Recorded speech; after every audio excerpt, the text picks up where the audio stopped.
morning. My name is Sarah Mazeke. I am the Acting Transformation Manager for the University of Pretoria.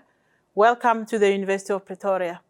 I am here to introduce you to the Transformation Office, what we are, what we do for you, and where we are, and what is it that you can expect from the Transformation Office. Firstly, if you were born in South Africa or you have lived in South Africa for a while now, you should be aware of the history of apartheid and racism and discrimination and the culture of othering that has prevailed for decades in our country. As a university, we operate within this environment where people who experience such acts come to work and to study at the University of Pretoria.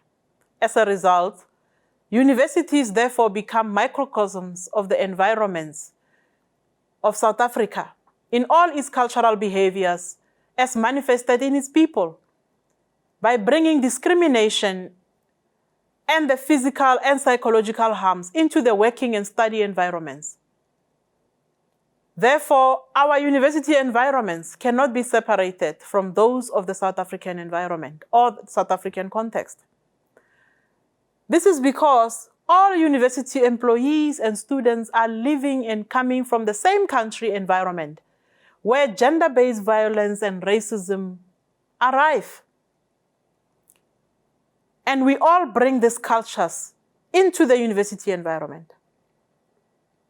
Discrimination can manifest in racism, sexism, homophobia, transphobia, xenophobia, ethnicity, chauvinism, religious intolerance, unfair discrimination, hate speech, sexual harassment, and harassment based on the prohibited grounds of violence, as well as retaliation.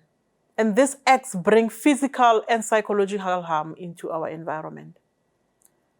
This is the reason why the University of Pretoria has made the eradication of discrimination one of its transformation mandates. The University of Pretoria has made sure that policies and procedures and support services are in place to deal with such incidents when they occur and to eliminate them where possible. And how do we try to eliminate these behaviors when they occur or where possible?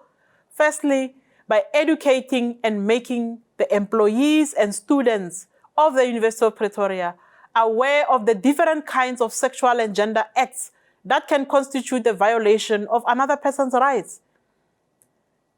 And this is one of the key objectives of the university. That is why we are having this conversation today with you, to make you aware that such things exist within the University of Pretoria, so that you can avoid doing such acts yourself. And if they happen to you, you should know where to go to get help or where to go to report them, as well as to know what you can do. The Transformation Office is therefore here for you, so that you may report such acts if they happen to you. We also operate under the #SpeakOut banner or the campaign, which we use within the University of Pretoria to encourage all employees and students to speak out against all kinds of social injustices within UP. That's why we call it #SpeakOutUP. We are saying, speak out, University of Pretoria, against injustices when they happen. So why are we having this kind of depressing talk with you around discrimination when you have come to the University of Pretoria to come and study in peace? It is because we want you to understand that being at the University of Pretoria doesn't mean that whatever that is out there in South Africa has stopped to exist. So that you know that the link between the South African environment and the UP environment and how they affect one another.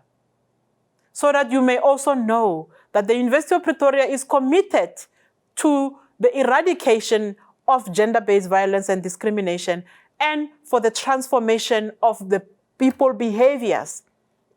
And that we are committed to preventing and redressing discrimination and SGBV discriminations in order to create a safe study and working environment.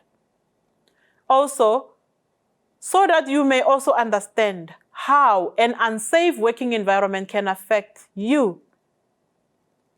So since we are aware of what it is that we are facing on a daily basis in South Africa in terms of discrimination and gender-based violence and the crimes that come with it, what has the University of Pretoria put in place to make sure that there are proactive and preventive measures to educate people on transformation, as well as how to change the people's behaviors? In September of 2019, the University of Pretoria embarked on a policy change, and they developed the Anti-Discrimination Policy. It was launched in September 2019. The policy was replacing the old sexual harassment policy and other social justice policies that existed within UP. For example, the disability management policy and other policies dealing with racism. This policy, called the Anti-Discrimination Policy, is guided by the Employment Equity Act, which deals with unjust or prejudicial treatment of different categories of people, especially on the grounds of race, age, or sex. The Act states that no person may unfairly discriminate directly or indirectly against another in any employment policy or practice, no one or on more grounds or another, including race, gender, sex, pregnancy, marital status, family responsibility, ethnicity, social origin, color, sexual orientation, age, disability, your religion, your HIV status, your conscience, your beliefs, your political opinion, your culture, your language, birth, or any arbitrary ground. In order to be proactive as an organization in dealing with discrimination before it happens, the university also has the code of conduct applicable to personal relationships between employees and students. This policy on the management of relationships aims to manage relationships between relatives and intimate partners in order to curb the potential and consequential abuse between students and employees. And you may ask, how and what kind of relationships may lead to abuse? And the answer will be, if your parent or your lover is working for the university in a capacity where there is potential to influence your studies positively or negatively, these relationships needs to be declared. For example, your parent may be involved with an exam paper, which you may need to write. And this may lead to temptations of dishonesty, where they may tell you what areas to focus on because they love you and they don't want you to fail. Another example, you may fall in love with your lecturer. The University of Pretoria is not in the business of controlling who falls in love with who. But should such relationships happen, both parties need to declare the relationship to the dean of the faculty.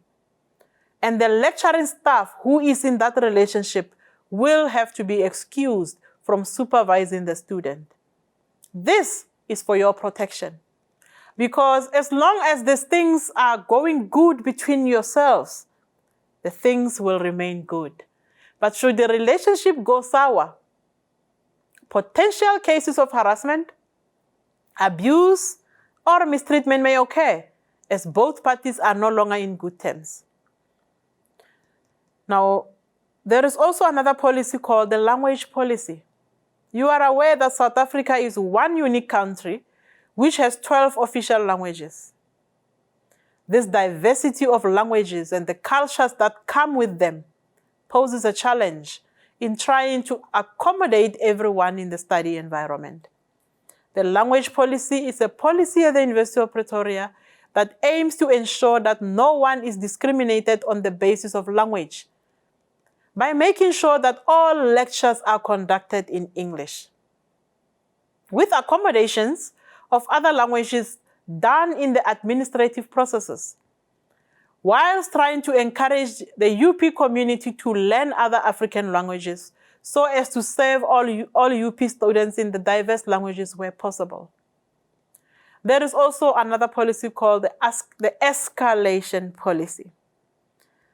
Things may happen in your faculty with your studies or with the discriminatory practice or administrative processes within your faculty that may go wrong where you study and those processes may look like a discrimination, you are encouraged to report the matters that arise from such kind of actions to the dean of the faculty before you can report the case to the transformation office to allow the dean of your faculty to intervene, especially cases related to administrative processes.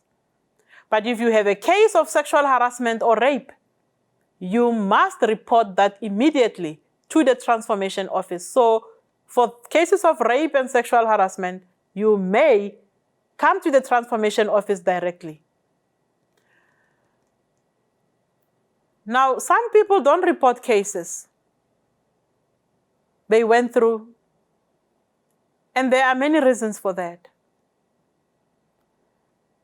There may be fear, there may be shame, and there may be other things. The fear that no one will believe them, which comes from many narratives going on in the victim's mind. Like judging yourself. Like when you say, what was I wearing when this happened? I led him or her to it. The shame that comes with exposing your private life. For example, your parents may not be aware that you are sexually active or you are going out to nightclubs when they think that you are studying. And this happens in a nightclub. What will they say if they hear about this? So you may fear to report because maybe reporting will let the university, let your parents know. As a result of this, there are many narratives that are happening in people's head, and you may be tempted to keep silent. You don't need to keep silent because the result of your fear and your shame and your silence may lead to depression and failure, which means that you will not achieve what you came to the University of Pretoria for, which is your education.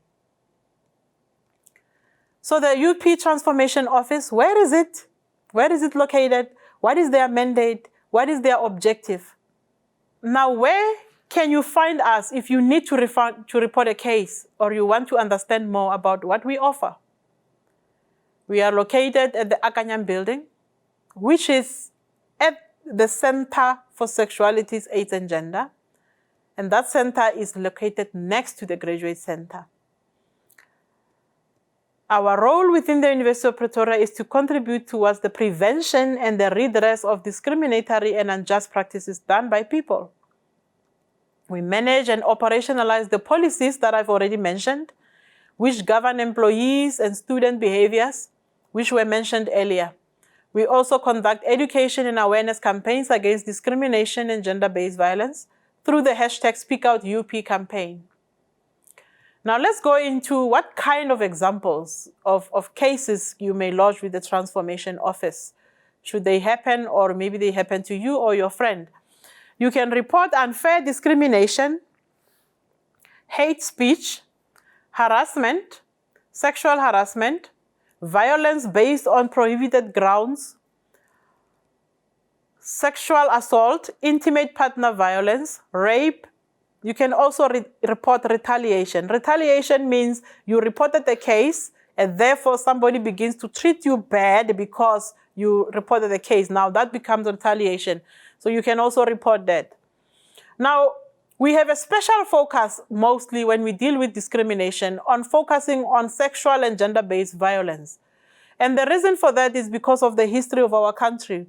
We are a country that is dealing with gender-based violence and femicide every day. And there are many discriminatory practices that people do against one another. But this one is the most important one because of this issue of gender-based violence and femicide within our country. So sexual and gender-based violence is a form of discrimination. And it is a discrimination on the basis of sex, gender, and sexuality. And all categories of sexual gender-based violence, they fall under a category called sexual harassment. However, they differ in terms of the nature, the extent, and the impact. For example, a rape is a form of sexual harassment. Sexual conduct becomes sexual harassment when it is unwelcome. These are the 4 elements that we will mention. It becomes sexual harassment when it is firstly unwelcome, when the recipient has made it clear that their behavior is offensive or unwelcome to them. It's still unwelcome. Number 2, the behavior is persistent. The person doesn't stop. Number 3, the perpetrator should have known that the behavior is regarded as unacceptable. Some things are common knowledge, and a person can see that this is wrong, but they still do it. A single incident of unwelcome sexual conduct may constitute sexual harassment, depending on that nature and the extent of the incident. This means that depending on the severity of the action, one incident may look easy, and it may lead to serious disciplinary inquiry. For example, purposeful staring into a woman's boobs because they are exposed is sexual harassment. And you may say, but I could see them, but you purposefully look at them like you stare. It's sexual harassment. But staring at them and then touching and then squeezing them, it will increase the severity of the act. And therefore, it leads to harsher penalties. They look the same, but the extent and the nature is different. Now let's go into the types of sexual harassment that may exist so that you may understand them yourself and know that you can report. There is physical sexual harassment. This one includes touching. Somebody can touch your bum without your consent and they are not your boyfriend. They can grab you, they can grope you, they can kiss you, fondle you, give you very inappropriate long hugs. They can touch you in areas that are very uncomfortable and sexual. And that becomes sexual harassment. Leering and making gestures and stalking a person, flashing your body parts to expose them to another person can be sexual harassment. You know, that like buttocks or genitals or female breasts to the view of others, that can be sexual harassment. Intimate partner violence is another form of physical harassment or violence that happens between lovers or partners. And it is also related to sexual harassment. When we talk about that, we're saying a no to a sexual request to your boyfriend or your husband or your life partner is still a no. And forced sexual action from such a person can be defined as rape, even in such a relationship, because you never consented to the sexual act. Now, there is also verbal sexual harassment. Things like unwelcome innuendos, suggestions and hints and sexual advances, comments with sexual undertones, sex-related jokes, sexual insults, graphic comments about a person's body. For example, if you say graphic comments, you say you're commenting on a woman's boobs and you say they're looking juicy or something like that. Those kind of comments on a person's body, they are inappropriate. Inappropriate inquiries about a person's sex life. Whistling of a sexual nature. Grading or rating of appearance by verbal command. Wolf whistling. And other noises that are repeated and they are unwanted. Those unwanted requests for dates, for example, derogatory comments, including in relation to a person's gender conformity. And this one relates to the LGBTI community a lot. Because I may be walking and somebody thinks that as a woman, I need to be walking like a woman and walking like a cat. I need to have long nails or makeup and long hair. And then they start talking and giving comments around my gender. I don't conform to the gender of a woman or female, therefore I look like I'm gay. Those kind of things, if you utter such things, they are sexual harassment. There is also non-verbal sexual harassment. This one includes unwelcome gestures. You are not saying anything, but you are doing something and somebody can see. Indecent exposure. Sending by electronic means, sending messages of sexuality or explicit pictures by means of electronic means or otherwise sexual explicit text. If you send pornographic videos to a person who's not welcoming them, that is sexual harassment. Now there is another one that is called quid pro quo harassment. This is a kind of harassment that relates to power relations and power dynamics like a business owner against an employee, a supervisor against a junior staff member, or a lecturer against a student. It involves influences or attempts to influence another person or someone's studies or employment circumstances. For example, sex for marks, where your lecturer will say, I will pass you this module if you give me sex or have a relationship with me or get engaged with me. I will promote you as an employee if you agree to come and have sex with me. I will take you to training, or I will discipline you and dismiss you if you don't have a relationship with me, or I will give you a salary increase or any other benefits. It happens by coercing another person or attempting to coerce them to surrender to your sexual advances. Now, these are the kind of things that you can report to the Transformation Office, and this doesn't need to happen to you. Because if you educate yourself on this kind of behaviors, if you go and look at the anti-discrimination policy and learn about where to go, what to do when something happens, this you may be able to avoid. In closing, once again, we welcome you to the University of Pretoria. We don't aim to scare you with this kind of talk, but we aim to let you know that life as it is out there in South Africa is still the same in the University of Pretoria. Don't be scared, just be careful and know that we are here for you should something like this happen to you. We also don't function in isolation. We have the security services. They are there on call. They can call an ambulance for you should you be in need of one in an emergency. We have the psychological service. They are there for your mental health should you go through any of these kind of things and they affect your mental health.